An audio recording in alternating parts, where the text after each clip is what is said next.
So a lot of people have good ideas and potential of things that they think might work, but that's really meaningless if it's sitting inside your head and you're not testing it. You're busy, we know. We cut through the BS and give you straight talk advice whether you're a seasoned entrepreneur or just starting out. Our Small Business Big Insights podcast dives straight to the point on key topics and features interviews with industry experts and successful small business owners who share their deep insights.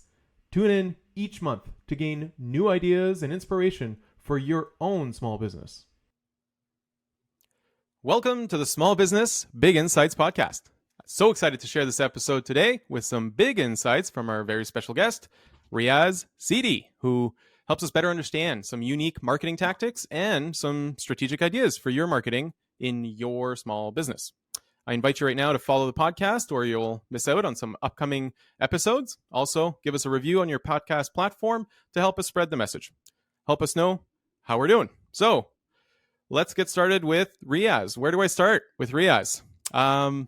He's been named as one of Ottawa's 40 under 40 in 2022. He's a sales and marketing leader with over 20 years of active experience training and applying high-performance teams and building cutting-edge commercial strategies designed to significantly increase revenues for clients and partners. Super interesting. And he's originally rose up the ranks through Post Media to be their national training manager, and he now runs his own company, so CD.io, who was recently named as Ottawa's fastest growing company in both 2022 and 2023 by the Ottawa Business Journal. And so they're focused on demand generation, performance marketing, and funnel strategies. Wow. Excited to hear what you have to offer today. We're very lucky to have Riaz join us today. Welcome. Thank you so much, Eric, for having me. Yeah, of course. Let's get straight into it.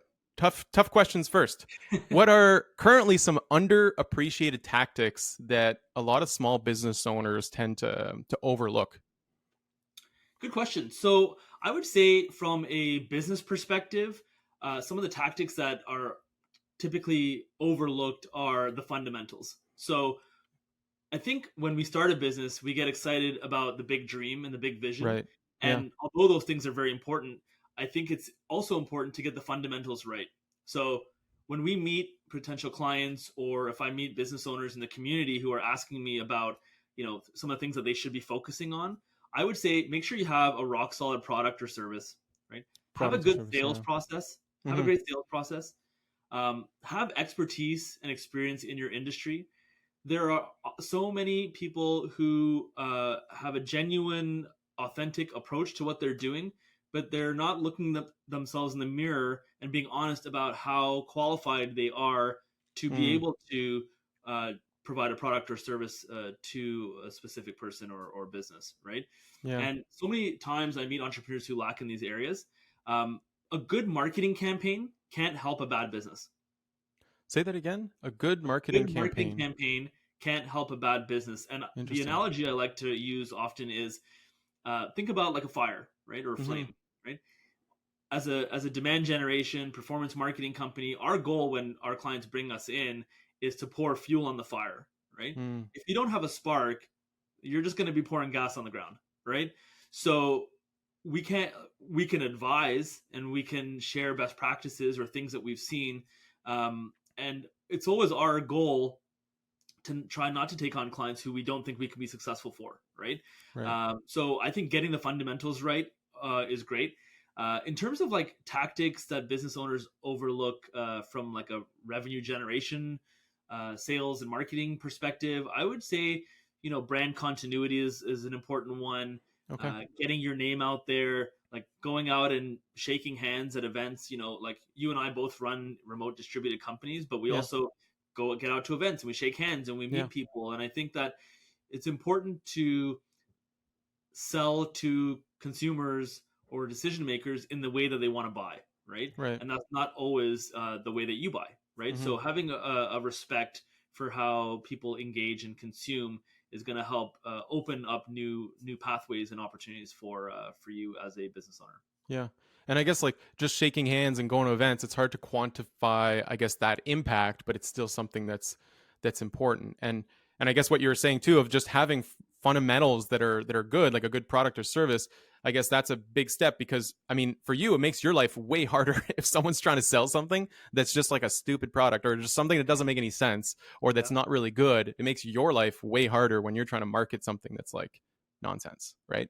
totally. And I find that the clients that we're most successful with are the ones where I or the person working on their account would actually pay money for and buy themselves, right? Interesting. Yeah. Because you can kind of really get passionate and behind it, right? So I Hmm. think that's also important, right? Because you never want to promote something that you wouldn't buy yourself, right?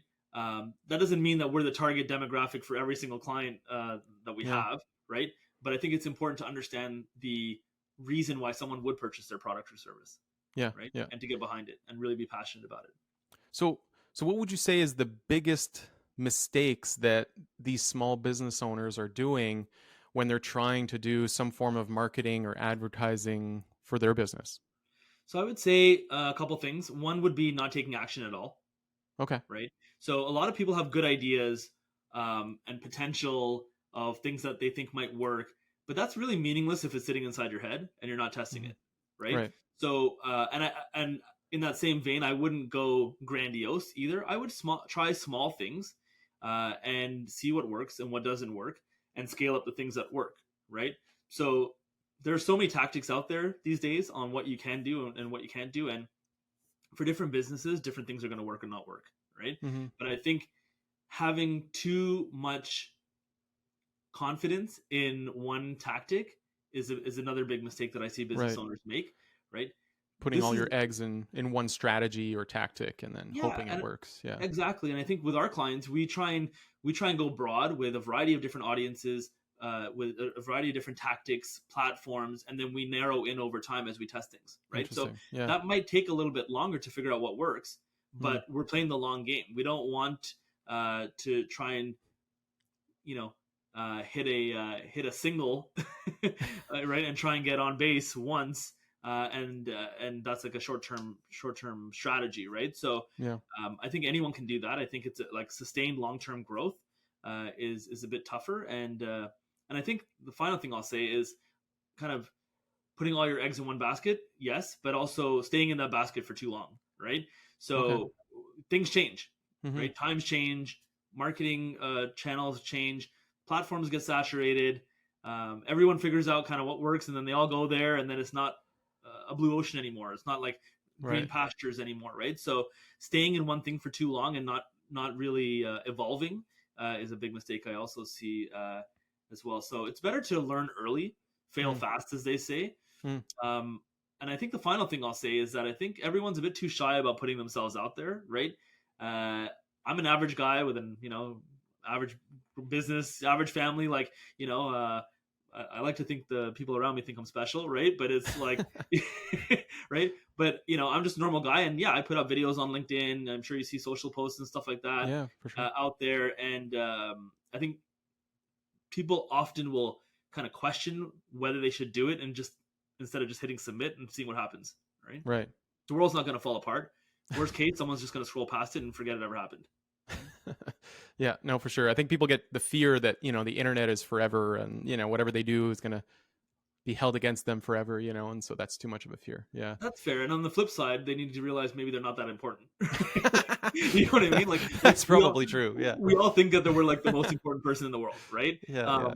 And then you realize, okay, wait, if someone's just going to scroll past this in 2 seconds and never remember this, Yeah. then that's it. I mean, I would still be cautious about kind of what you put out there, of course, Yeah. and use some common sense around that. But because you're right, there is a history paper trail of our documented lives, but Yeah. I would say that we're probably over-indexing on being a bit shy about it. Interesting. Okay. And I guess like you've got a team, right? Like you've got a bunch of people working for you, and you've worked with, when you were with Post Media, you kind of helped train and motivate a team. So what's in your eye, what's the real secret to motivating and growing a good sales and marketing team? Yeah, I would say that my approach to leadership is to be cognizant and try and be the leader that I would want to work for, Interesting. right? So getting out of my own head, putting myself in the shoes of my team, whether it's employees, whether it's clients, whether it's family. Like, I want to be the father that I want to try and be the father that I would want, or the husband that you know what I mean, or the spouse that I would want. Yeah, be the example. I want to be the example of that, right? Yeah. I think other parts in terms of like actual tangible things, I would say like being relatable, being real, right? I've worked at places where the leadership is like, kind of fake for the 8 hours that you work there. And it's like, you can't be fake for like a third of your life. Do you know what I mean? And another third of your life, you're sleeping. So that only leaves 1/3 of your life where you're real, right? I'd rather be real the entire time. Yeah. And the authenticity shows, right? Like when someone's like real and authentic, it shows in their branding, it shows in just in their everyday interaction. Yeah. Yeah. And I don't think people mean to be like, fake or not real. I think it just happens because they're a bit, again, shy or insecure about their real person and how that would be judged, or that real personality being judged, right? Yeah. I think also there's I try and have fun. I try and make it fun for everyone. I make it funny, right? Yeah. A smile goes a long way, right? Even through Zoom or even online, right? A smile goes a long way, and the job needs to get done regardless. So why not enjoy yourself while you're doing it? Right. Yeah. That doesn't mean I don't take business seriously. I do, but I have fun while I'm doing it, right? And also, I think there could be a little bit less arrogance in the business world. Right? In the sales and marketing world, or in the just general business world? I'd say in the general business world. Yeah. Okay. But I would say that's something I try and avoid.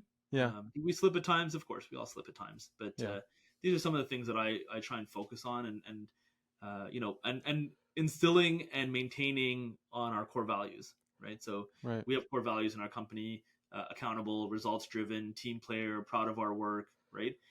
Curiosity. So those are our 5, right? Okay. Living that myself, right?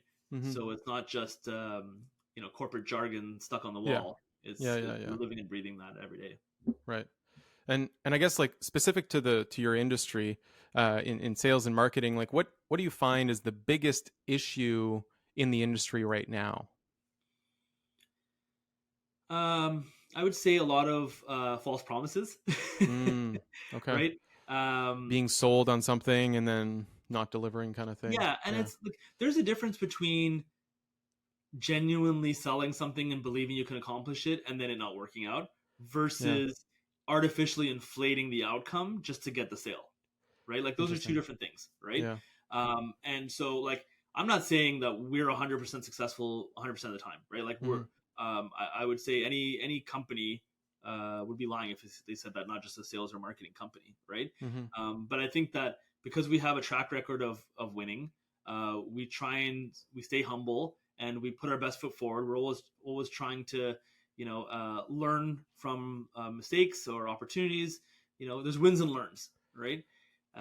So I would say the biggest issue, some of the biggest issues are, that there are some people who may not be qualified to be in the industry, and but again, the market dictates that anyways, right? Like it all kind of settles itself, right? And then I'd say there's a bit of arrogance. I think it's, I'm a firm believer in collaboration, and that agencies should work together, and I believe that we're stronger together. I believe that we need to unite as an industry, in my industry, especially our local industry in Ottawa. I think that's an important thing, because we're not just competing against other agencies in Ottawa. We're competing against, it's a global marketplace now, right? Right. And I think that there's enough business to go around. I believe in an abundance mindset. I don't believe in a finite mindset. So, it's important that we unite as a local marketing industry in Ottawa and figure out ways that we can grow as a team, right? And I don't know that is a shared view. Yeah, and I guess, is that a Simon Sinek reference, the infinite mindset? Is that possibly? Yeah. Okay. I think that's what it is. He's got a book about that. Okay, and then I guess like right now, a lot of business owners are kind of struggling, or at least I guess thinking about inflation and the impact that that's having on their own business.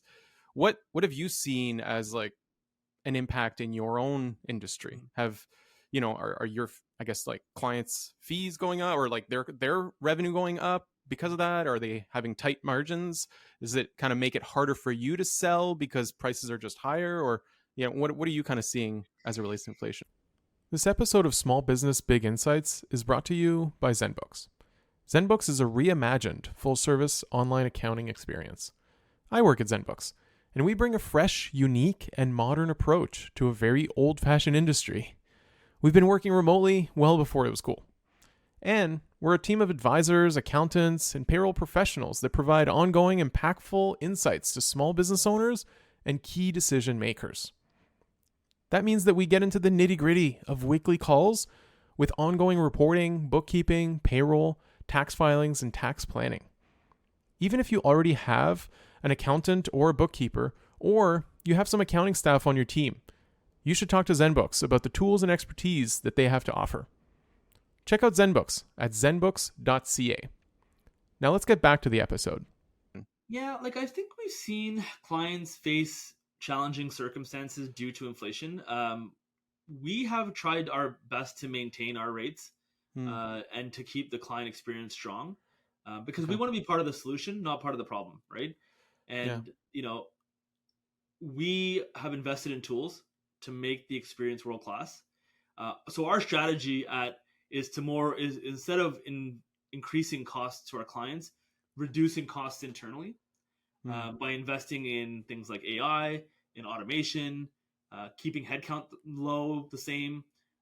We haven't, we've maintained, we haven't grown and shrunk, right? Like we're growing as a business, but we're trying to be more efficient on the back end, right? Right. We're trying to minimize increases to clients as we know how challenging the current economy can be. And I think it's important that we find new and innovative ways that are sustainable and long-term to help our clients and our own business. And I would say AI and automation has been the number one way that we've been able to do that. Yeah. I guess, is there examples of some of the AI and automation that you've kind of put in place lately? Yeah, for sure. Like, I would say we've started using a new contracting tool system that you actually introduced us to, where, now when someone signs off, an invoice is automatically generated, the payment automatically comes out, it automatically gets reconciled. So I'm not chasing up on clients for AR, things like that. So these are like, small wins that end up really helping. And I mean, with that same tool, when someone signs a contract, it sends a message in Slack. So the team knows that. It initiates a workflow in Asana so the team can start working on it. So there's, a lot of, it didn't take me too long to set up, but it's a big win from a small input, right? Yeah, for sure. And so I'm just looking at the business in a whole different way by doing that. And, we're using a lot of like Zapier and things like that to automate processes which were done manually so that people on our team can focus on, expressing themselves through their talent versus mundane tasks, right? Okay. And I guess, like, I don't know if your competitors are using stuff like this or not, but I mean, there's a lot of people that are worried about competition in their own industries. And so there's kind of two main trains of thought when it comes to competition. And one of them is where, you look at your competitors to see what they're doing, and then you kind of use what they're doing, and then you try and compete against them. And there's the other mindset where it doesn't matter what your competitors are doing. You just need to do what you do and reiterate, right? And don't mind what your competitors are doing, because if you're doing what they're doing, you're just following and you're not leading the industry, right? So which kind of train of thought do you follow? So we don't really pay attention to the competition. I mean, we know who they are, but I believe in the blue ocean strategy, right? Okay. Our team has all read that book. We do have a book of the month for our team, and right. Oh, that's cool. Everyone reads a book. Yeah. So Blue Ocean Strategy was a book that we read this year. Okay. We're and gonna put it in the show notes. About, there's the blue ocean and the red ocean, and the red ocean is where everyone kind of eats each other, right? all the sharks eat each other, right? Oh, in the red ocean, right? That's why there's so much blood, right? Yeah. So in the blue ocean, that's where you find new and innovative ways, and you don't really pay attention to the competition. You create a new value proposition in the industry for our clients, and I think that we have done that quite well, right? So we don't really pay attention to the competition. I don't believe we have competition because we only have partners and we have allies, right? And if we can't help a client, then I wish the agency down the road the best of luck in doing so, right? And vice versa, I would hope, right? So I know not everyone shares that view, but I think I sleep a little bit easier at night because I do believe that we're all friends. And I someone listening to this might think that's naive, right? But Yeah. that's okay, because at the end of the day, we're in a global marketplace. There's a lot of businesses out there that need our help, Hmm. and I believe that there's more demand than supply. So, I think getting out there, doing a good job, and helping others where you can, and there's a lot of what from the outside looking in, there are a lot of competitors who send us business and we send business to, Right. right? In areas of specialization, right? So Hmm. I think it's a little bit more complicated than just a kind of a static competitive landscape. Like there's so much complexity and dynamics to it. Our goal really has been to become a resource for marketing leaders and executives, right? Interesting. Okay. So our kind of blue ocean is really around this idea that a VP of marketing or a director of marketing has a certain persona. They might be 35 to 55. They use HubSpot. They have a small marketing team of 1 to 2 players, and they want to mitigate their risk on their paid ads. And the way to do that is by bringing us in, right, rather Okay. than trying to build a team in house, right, which Hmm. has a lot of costs. There's a lot of there's a big burden that comes with it. There's a lot of risk that comes with it. So we come in as a turnkey team and make that happen for them. So I know we're talking about competition here. So in terms of competition, I think that we're trying to find new ways and innovative ways to position ourselves. So we're Hmm. not just a team that runs ads. Yeah. And it's, yeah, because like if you're trying to find new ways of doing things, you can't just copy paste what your competitors are doing. Like, like, because it's got to be a new way of doing things. Yeah. So that's interesting. And earlier you mentioned something about AI and how you've been trying to work integrating, I guess, some of the artificial intelligence into your business. How do you think AI is going to impact your business or other businesses in the marketing industry? Yeah, I would say. I mean, it depends on the beliefs of the person implementing the AI or not, right? I'm sure there's a lot of resistance in different industries to AI. I think for Mm. us, we've embraced it incredibly well. Okay. Our goal is to leverage AI in every possible way so that we can drive more value for our clients, right? Okay. So whether that's taking a good blog post and making it great, if it's developing a marketing strategy and making it more robust and comprehensive.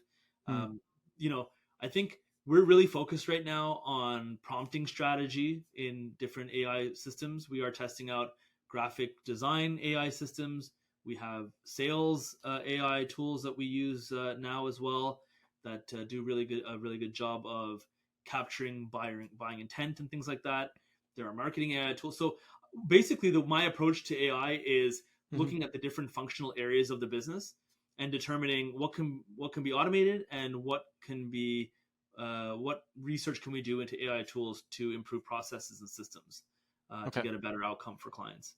Yeah. And I think you're right. There's like really two big mentalities about AI of some people kind of resisting and then other people fully embracing. And I think if you look at like history, like people who resist change it usually doesn't go well for them. So like No. I think it's good for everyone to embrace it the way that you have. That's cool. And I guess like you've spent a lot of time with Post Media, right? Like you've been training teams, you're manager there. And I guess what are some of the main marketing concepts that you felt people have a difficulty to understand? It's a good question. So I think like with clients in the current business, in the past with training people, I think everyone is really focused on leads, and I get that, right? The problem is people don't want to consider the different stages of the funnel, and I also get like I understand that, right? But it ultimately hurts them in the long run Hmm. because, and I'll get into the details. So in terms of like the marketing funnel, there's we have awareness, engagement, and conversion, right? Right. Awareness is I know who you are. Engagement is I understand what you do, your unique selling propositions, what makes you different. Conversion is I want what you have, what you're offering. Every business owner wants conversion. They want their clients to come to them and say, I want what you have. But the problem is when you bring that person in, they don't know who you are and they don't understand what you do. So there's no way they're going to convert, right? So Right. to build qualification and to build quality Mm. of lead and in marketing, people really need to understand what you do and what makes you different and who you are, right? And so if I go to Google and type in a certain industry and I see ads or even listings on Google or results, I'm going to likely click on the business that I know, right? Right.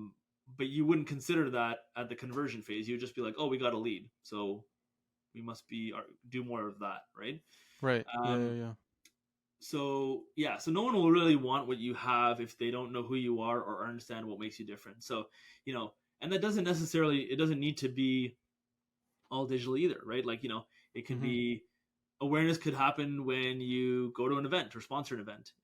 It could be, awareness could be this podcast. People are going to say, hey, I'm going to listen to Eric's podcast and, Small Business Big Insights. And, oh, who's this Riaz guy? Want to know more about him? Might visit my LinkedIn or my website or whatever. And that's when you go into the engagement phase where you try to understand what makes them different, right? And then in the engagement stage, it's really around like education, entertainment, enlightenment, right? So what was that again? You said engagement? Yeah, so at an engagement stage, which is I understand what you do and what makes you different, your unique selling propositions, there's three things there. There's education, entertainment, enlightenment. Interesting. Okay. Right? So when you go online and you're on YouTube or you're perusing through social posts, usually it's one of those three things that captures you, right? You're learning something, right? You're laughing, you're entertained, right? Or you're enlightened. You feel like, oh, I had a moment, right? Yeah. An aha moment. I think another thing that a key marketing concept that people don't seem to understand would be the impact of the value equation. So the value equation is actually from a book called Spin Selling, which is a very popular sales book. And it's really around this idea that people only buy to gain pleasure or to alleviate pain. Interesting. Okay. And it's usually to alleviate pain, right? So if you understand what the pain, and I don't mean like physical pain, I mean like, my business is hurting like because of X, or my marketing is hurting because of Y, right? So if people understand that idea, it's like think of a seesaw, right? And on one side you have all of the pain, on the other side you have the price of the solution, right? If the price of the solution is bigger in the perception of the customer than the pain that they have, they're never going to buy from you. Right. That's why it's important to really uncover pain points and more, and that not only uncover the pain points, but ask questions that help the client or prospective client to share what the impact of that pain is on their business, right? Right. So if you don't have a good marketing campaign, how is that going to impact your business, right? Well, maybe a loss of revenue, loss of this, loss of that, right? So what would a loss of revenue mean to your business? Sometimes these questions actually seem very obvious. Like, but you get them to say it. If you don't make sales, you're not going to make money, right? So, yeah. Right? Like that's pretty obvious. But sometimes even being asked that question, it puts it top of mind again. And what that does is it actually makes that seesaw get heavier on the pain point side.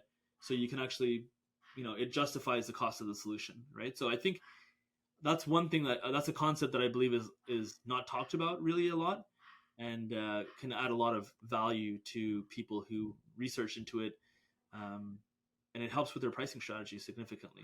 Because at the end of the day, everyone wants a deal, right? And a deal only happens if you believe that you're getting more value than you're paying for it, right? Right. Yeah. No, that makes sense. Okay. Interesting. And I guess you're talking about all these different tactics and strategies and concepts, and I guess that's part of the marketing world and industry, is that it's so fluid, right? Like one week TikTok is the latest craze, and then the next week Threads is the kind of the go-to thing for brands to do, right? So there seems to be always kind of like a new shiny object and all kinds of distractions. And so how do you, as a marketing professional, decipher from all these shiny objects and which one is worth pursuing and which tactic is worth kind of applying? It's a good question. So I believe that people focus far too much on platforms when we meet them. Okay. I always joke that I don't care if I need to hold a sign at the corner of the street in a bikini with their logo on it, right? Because that could be just as effective if the right person is looking at it, right? So I tend to focus on first the KPI of the business, the key performance indicator. What does success look like for them? Is it selling more costumes? Is it getting more signups for your educational institution? Like, what actually does success look like for the business? and then work backwards from there. And the way to work backwards from there is to focus on who the customer of your product or service is, what drives them, what excites them. Again, education, entertainment, enlightenment, right? Okay. Make them the hero of the story, right? And then Okay. guide them to the top of the mountain. This is a reference from a book called Story Brand by Donald Miller, which is a great one, right? Okay. Loads of book in our show notes. Okay, this is good. Perfect. And help get them from having a problem to having a solution, Mm-hmm. right? Paint the journey for them, right? So the right audience and the right message is more important than the right platform, right? So although the media likes to talk about threads and TikTok and these are exciting things, right? Like Yeah. they're exciting, but at the end of the day, you want to make sure that you're focused on where your prospective clients are versus where like the mass audience is, right?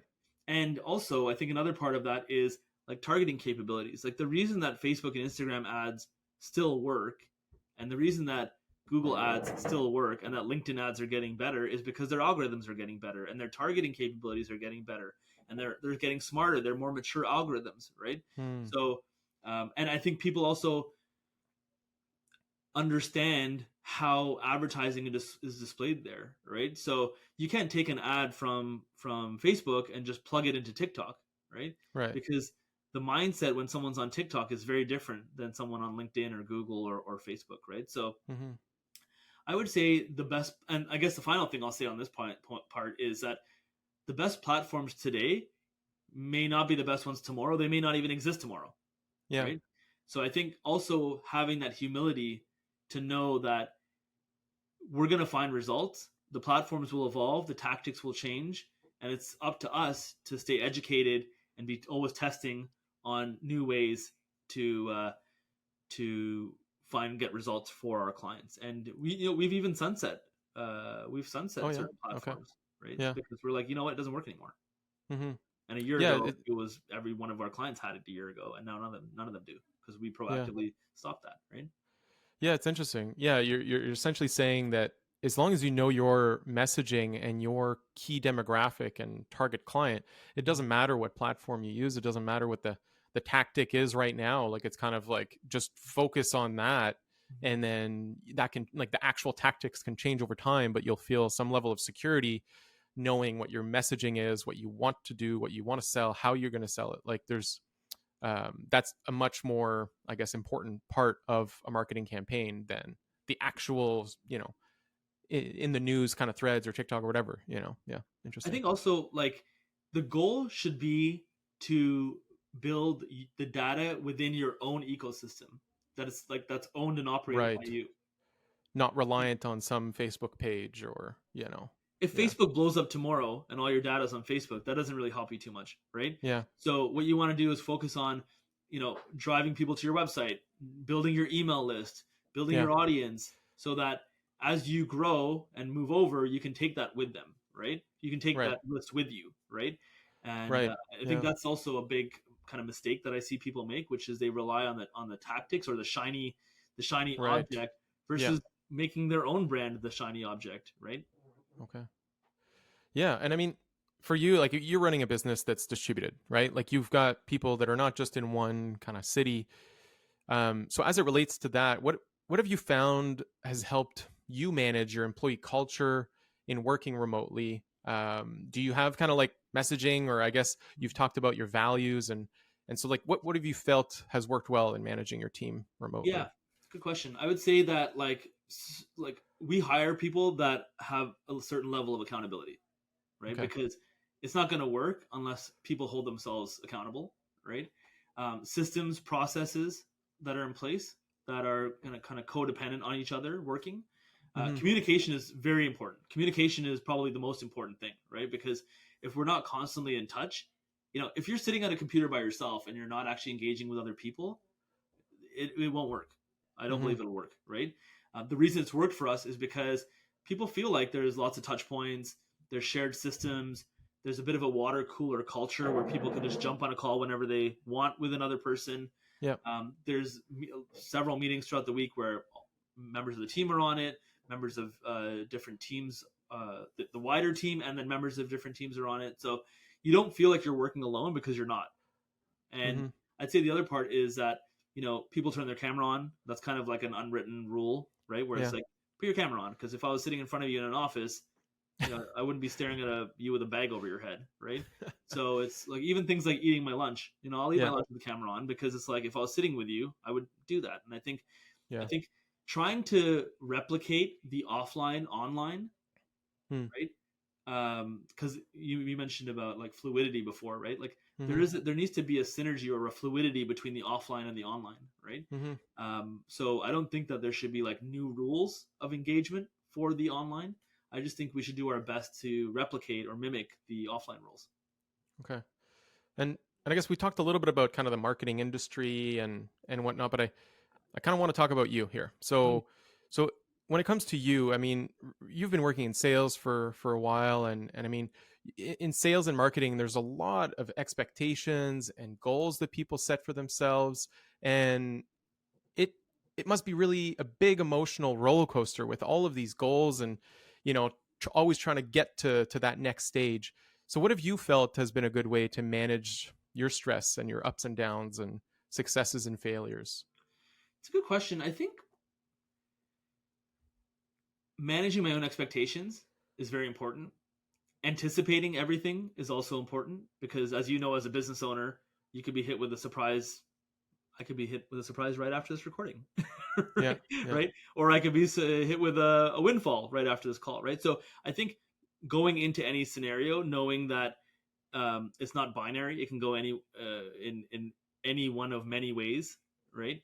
I think that helps to stay off the roller coaster, right? Okay. You don't want to be on the roller coaster. You want to be the roller coaster operator, right?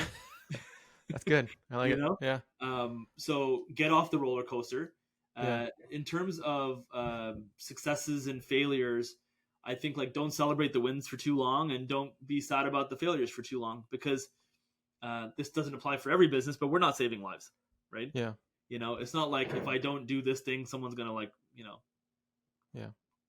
croak, right? Essentially, right? Yeah. So we try and kind of keep everyone realizing that look, like, things will happen and it's all part of the game. And that's what excites me about business, right? You have your piece on the board and you're playing the game, right? I would rather have my piece on the board and have the ups and downs of it than not at all, because I feel like it's like that's a big part of living for me. It's the excitement of life, right? I'm not counting down the days to retirement because I'm already having a great time, right? And part of that is winning and losing sometimes, right? So I would say that's how I manage it. I think in terms of there also needs to be like a certain degree of like blind faith that if you like do the right things, you'll get the right outcomes. Yeah, right? no, I agree. So, it's like if someone says they want to be super fit and they tell everyone in the world that they want to be super fit, but when no one's looking, they're like not going to the gym, they're not eating right, they're not doing the things that they need to get there. Well, in 6 months, you're probably not going to be fit, right? You can tell yourself whatever you want, but it's not going to happen. It's the same thing in business, right? Like, or social media or YouTube or anything where there needs to be this is another reference to Alex Hermosi, who's a YouTuber. He talks about like the infinite game, right? It's like you don't start a business for it to end, or you don't start a YouTube channel for it to end, or you don't get married to get divorced, right? Like you go in knowing that you need to like maintain it and keep building on it and build the momentum forever, presumably. Yeah. Right. And that's just how business and sales are too, right? Like if you make a certain amount of calls or do a certain amount of social media posts or do a certain amount of networking events or outreaches, and you get a certain amount of needs assessments or discovery calls or whatever your sales philosophy is, and you do X amount of proposals, you're going to close them. You're definitely going to close them. And if you're not, and you end up being like not the greatest salesperson, then you need to like fix the quality of your approach. But the right activities will breed the right result, and that applies to anything, including sales and business too, right? So I think that's part of the reason that we've been able to grow so quickly is because we've just focused on the right activities and we're less focused on the outcomes. Interesting. Yeah, because you can set your own goals or the inputs and not necessarily what's going to come back to you, right? Yeah. It's it's harder to look at the top of the mountain than to look, 5 steps in front of you, right? Mm-hmm.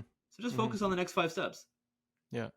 And I mean, just the next 5 steps kind of thing. You've kind of taken many steps in growing your own business, but you've also grown a family. And I see you honestly on social media, really enjoying your family time, and I think it's really inspiring for a lot of people that are business owners to try and manage a business and also being good parents. And so, what do you think has helped you in your life as an entrepreneur and as a family man? It's a good question. I appreciate that. So thanks for that kudos. I try and be a good father, but it's always hard to balance things, right? So I think for me, I constantly remind myself why I'm working so hard, and Right. the answer inevitably comes back to my family, right? Mm. So I'm want to make sure that my kids are 5 and 1, right?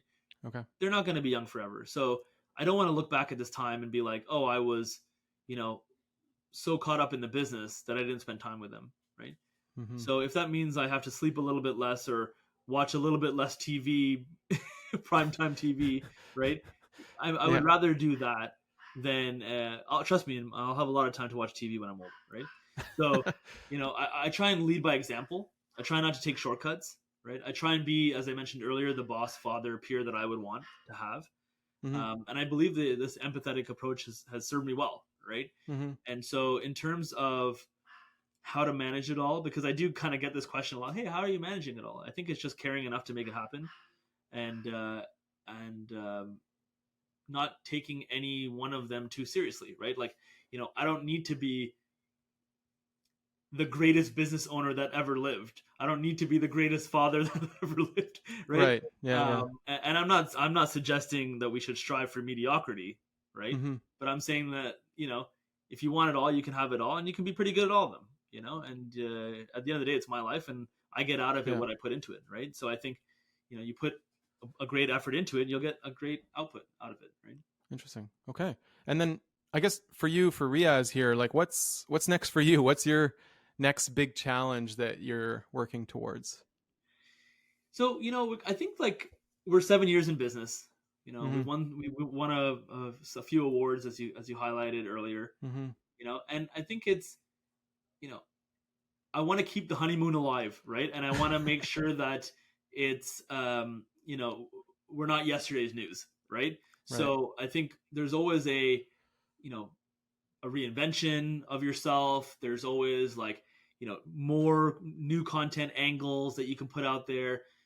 Like we talked about AI.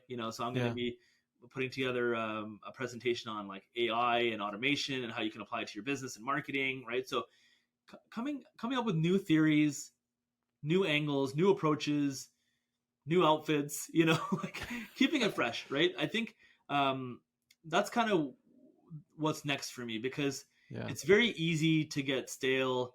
It's very easy to be yesterday's news. And I think the way to kind of be relevant and be current is to stay relevant and to be current and to be doing new things and adding new value to people out there, right? So Yeah. and continuing to enjoy it while you do all that. Interesting. Okay. And then I guess we're running out of time here, but like, is there anything that you think we've missed or that listeners should know more about, or any kind of podcasts you've been listening to that you think have been pretty good? Yeah, I mean, I would say that I would imagine that a lot of your listeners are small business owners. Yeah. And I would say, enjoy the process, right? Yeah.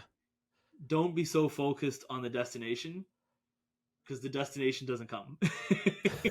Right? And I think when we start business, we look at this kind of like, as I mentioned, this mountain of this is what success looks like when I get there, right? Right. And to some who have, many in my circle have said, oh, you're so successful now, you're 40 under 40 and fastest growing companies. And in my head, I kind of remind myself, look, I'm only 10% of where I want to be, right? Mm. And I think by not having goals that are so fixed on like an income amount or Mm-hmm. certain kind of like social constructs, but making it more around like a battle against yourself, right? It's like a golf game, right? It's like you're only as good as your last round, right? So so compete with yourself. Don't compete with the person down the block. Don't concern yourself with how other people are managing their business and their life. Care, understand it, but don't let that define you. And I think that there's too much comparison that happens, especially in the social media world, which it might surprise you to hear this coming from me because I'm in social media marketing. Right? It's like, but there's just far too much competition. Oh, that person's business is better. That person's stories are so much better. They're in better shape. They're richer. They're this or they're better looking. Like, it's like, who cares? Just like enjoy the ride, because we only have one ride. And at the end of the day, you don't take anything with you. You don't take your looks. You don't take your money. You don't take any of it with you. So just enjoy it. Interesting. And any podcasts that you've been listening to or that you'd recommend? You don't have to. I just thought. No, you're good. I mean, I've always been I've been watching like a lot of, I wouldn't say podcasts, but I'm a big YouTube guy. Okay. So I would say like I've been watching a lot of like Alex Hormozy. Yeah, for sure. Like stuff. We do a book of the month in our company. Cool. So right now we're reading Unreasonable Hospitality. We just finished a book called Contagious, Blue Ocean Strategy. Wow. I'd recommend Your Next 5 Moves by Patrick David is another one. So there's lots of, I would say books and YouTube videos are kind of like my go-to. I have, for podcasts, I've always liked the Digital Marketer podcasts and things that are a little bit more industry specific for me. Okay. So I'd recommend those. Cool. Okay. And if people want to reach out to you, Riaz, how do they get a hold of you? Is it like your Twitter or email address, website? How do they reach you? I mean, you can connect with me on LinkedIn, Riaz Sidi, Riaz Sidi, and all the social platforms. I'm out there. So a simple Google search and you'll see me out there. Sweet. Awesome. Okay. Well, thanks so much for your time. I think there was loads of value in our conversation today, so I very much appreciate your time. Thank you so much. And I hope we run into each other again. Yeah, no, thanks so much, Eric, for having me. This was awesome. And looking forward to, continuing to grow our businesses all together, your audiences, you and I, and having fun and celebrating it together. Let's do it. Yeah. All right. See ya. Okay. Thank you. This episode is brought to you in part by Humani HR. At Humani HR, they provide both fractional HR support and consulting services to small and medium-sized businesses of all industries. Your dedicated, seasoned HR professional provides custom HR support on demand and scales with your needs. They're more than just a strategic advisor. They actually do the work, so you can focus on building your business. Visit their website at humanihr.com to have a free consultation and find out more about their services. That's humanihr.com. You'll also find the link in our show notes.